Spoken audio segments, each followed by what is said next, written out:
Hey everyone, happy Friday and welcome to the Daily here on MLSsoccer.com. I'm Josh Whisenhunt, joined here by Nick Firchau. Got a big day coming up for you and a big night tonight, 10 p.m. Eastern, Real Salt Lake away to Seattle Sounders. That one's going to be on NBC Sports Network. Nick, people are talking about it. Is this the game of the season so far? Yeah, it's certainly one of the better games of the regular season left. These two teams have already met twice. Real Salt Lake has won both matchups, go back to March and then earlier this summer, but this is a big statement game for the Seattle Sounders. They've played really, really well over the last month and a half. 7 wins out of their last 8. All the Sounders fans know that, but if you look at the schedule, Josh, they haven't beaten a lot of really good teams. Really, the only playoff caliber team they've beaten during that run is the Portland Timbers, the big Dempsey debut game that you and I were at, and that was an undermanned Portland Timbers team. Now, Sounders have been undermanned themselves. They haven't gotten the optimal lineup that they've wanted. They're probably going to see it on Friday night with Obafemi Martins back, as well as Clint Dempsey and Eddie Johnson. It's a big statement game for them. They're chasing the Supporters Shield race. They've got games in hand. If they can win this game, yes,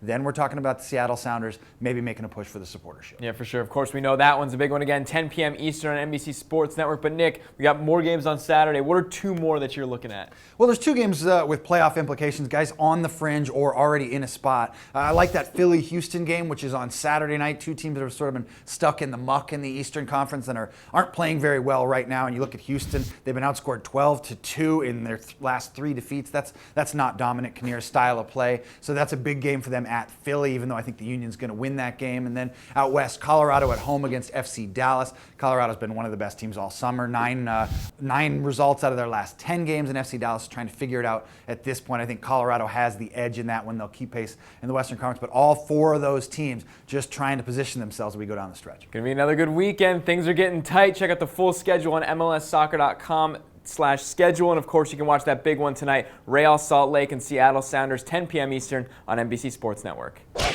Of course, on Thursday, we had the latest edition of the FIFA World Rankings come out, and to the delight of many U.S. men's national team fans. Nick, not only is their team into Brazil 2014, but they rise 6 spots to that number 13 spot. Mexico drop out of the top 20 to 21. What do we make of this? Well, it's always interesting when the FIFA rankings come out, because when a country is low, all the critics and all the media personnel will say, oh, the rankings don't mean that much. You look at England, they always say it doesn't mean that much when they're high, but it's a catastrophe when they're low. For the U.S., they're up to number 13, and they're the number 1 team in CONCACAF right now. That's not necessarily a surprise, but I don't know how much stock you're going to put into it, since traditionally the U.S. are very underrated when the FIFA rankings come out. We've seen them well below countries they have no business being below. But now at 13, you mentioned it, Mexico's at 21, and then you go down the list to Costa Rica and some of the other CONCACAF nations. I think it's probably a bigger issue in Mexico, considering now they have a brand new head coach, Victor Manuel Vucetich, who was announced officially on Thursday. He's got a reclamation project there for Mexico. They're looking at that number a lot. I don't know how much U.S. fans are looking at it. I think they'd like to see the U.S. inside the top 10 by the end of 2013. That's like an accomplishment for Jurgen Klinsmann and his guys. Yeah, certainly. That's what Klinsmann said after that win over Mexico in Columbus. Said, hey, he wants this team to be consistently in that top 15, top 10 range. So he's certainly got to be happy with that ranking. That does it for us here on The Daily. For Nick and I, we hope you guys have a great weekend. Make sure, of course, that you check out Real Salt Lake and Seattle tonight, 10 p.m. Eastern on NBC Sports Network, and right before a new edition of MLS Insider taking a look at Real Salt Lake's 2010 CCL run that was so magical, and a great profile of Ozzie Alonso. Like we said, that does it for us this weekend. We will talk to you on Monday.